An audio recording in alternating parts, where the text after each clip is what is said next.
저번에 이런 게시물을 하나 올렸는데요. 19시 28분에 천안 아산역에서 여수 엑스포역으로 가는 KTX를 이용하기 위해 역에서 대기하다가 기차들이 차례대로 지연되기 시작하자 심심해서 올린 글이었습니다. 정확한 이유는 모르겠지만 아무래도 추워서 지연이 되는 건가 싶더라고요. 심지어 제가 탄 KTX는 전주역인가 익산역을 지나서 갑자기 고장이 나는 바람에 철길 위에서 10분 동안 가만히 서 있었던, 뭔가 이날은 기묘했던 것 같아요. 아무튼 KTX를 타고 지방에 내려가거나 또는 서울로 올라갈 때마다 매번 느끼는 것이 하나 있습니다. 특히 호남선 KTX를 타면 느낄 수 있는 건데, KTX가 경부고속선에서 호남고속선으로 분기되는 지점을 지날 때마다 무슨 드리프트를 하는 것 마냥 열차가 기울어져서 가더라고요. 실제로 호남고속선이 분기되는 지점을 지도로 보면 매우 급격하게 꺾이는 모습을 볼 수 있는데, 어쩌다 이런 모습이 되어버렸는지 오늘은 호남고속선의 가장 큰 문제인 오송분기에 대해서 다뤄보겠습니다.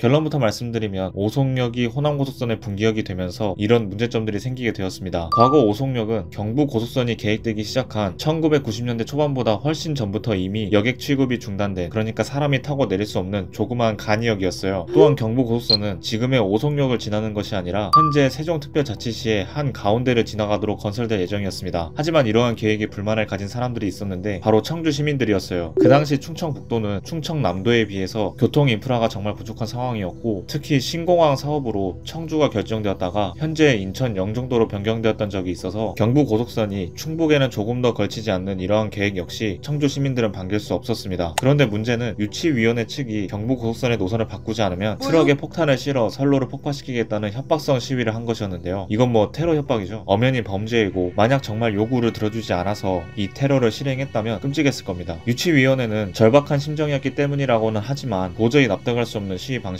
아무튼 이런 테러 협박을 할 정도로 청주 지역의 민심이 나빠지고 있다는 소식에 정부는 결국 원래의 계획을 수정해서 세종특별자치시 한가운데를 지나 대전으로 향하던 노선을 오송을 거쳐 대전으로 향하도록 변경합니다. 여기까지는 큰 문제가 되진 않았어요. 노선이 밑으로 꺾이냐 위로 꺾이냐의 차이였기 때문에 이렇게 경부고속선이 여객 취급을 하지 않는 간이역이었던 오송역 바로 위를 지나가게 되면서 오송역의 운명이 점점 바뀌기 시작합니다.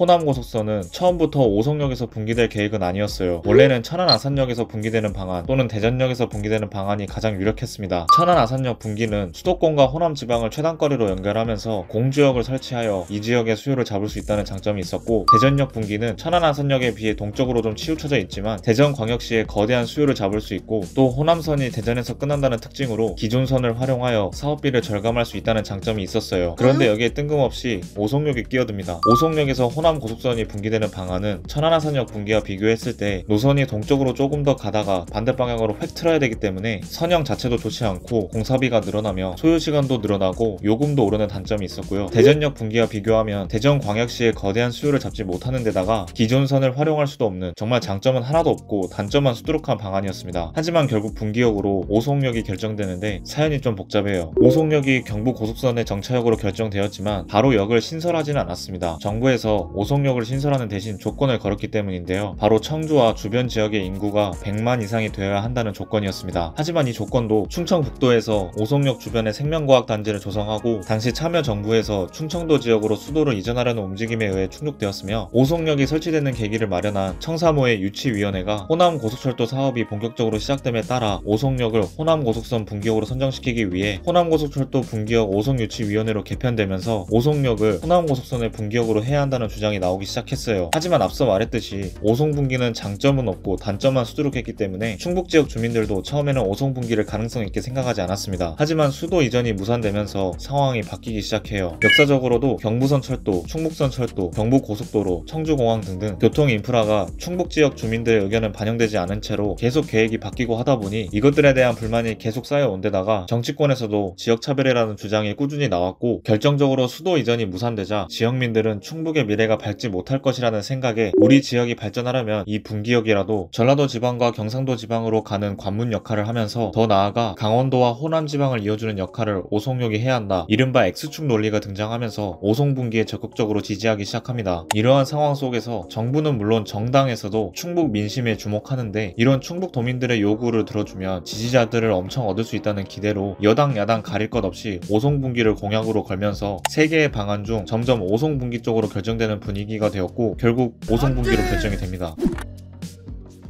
오송역이 호남고속선의 분기역이 되면서 앞서 언급한 단점들이 고스란히 문제점으로 나타났습니다. 천안아산역 분기에 비해 호남과 수도권을 최단거리로 연결하지 못하며 소요시간이 늘어났고 그만큼 길어진 선로 때문에 요금도 늘어났어요. 또한 대전의 수요를 잡지도 못했으며 공주역은 정말 주변에 아무것도 없는 허허 벌판에 세워졌습니다. 게다가 오송역에 정차하지 않는 호남고속선 KTX는 경부고속선 KTX가 오송역을 시속 300km로 아주 시원하게 통과하는 동안 맨 바깥쪽 선로를 이용하여 천천히 통과하고 또 광주, 목포, 여수로 향하는 하행 방면은 경부고속선 위를 지나가면서 분기되기 때문에 위험하기도 하면서 KTX가 제속도를 내지 못해 표정속도가 저하되는 결과를 가져왔어요. 어떻게 이게 장점을 찾아보려고 해도 단점만 보이는 지금까지 호남고속선이 왜 오송역에서 분기되었는지 정리해보았습니다. 분명히 민감한 사안이고 영상으로 다뤄도 될지 말지에 대해 고민을 많이 했지만 적어도 같은 문제를 되풀이하지 않기 위해선 이런 일이 있었다고 확실히 아는 것이 더 좋을 것 같아 영상을 제작하게 되었습니다. 부족한 부분이 있다면 꼭 댓글로 보충해주세요. 오늘 영상은 여기까지이고 저는 다음 주제로 돌아오도록 하겠습니다.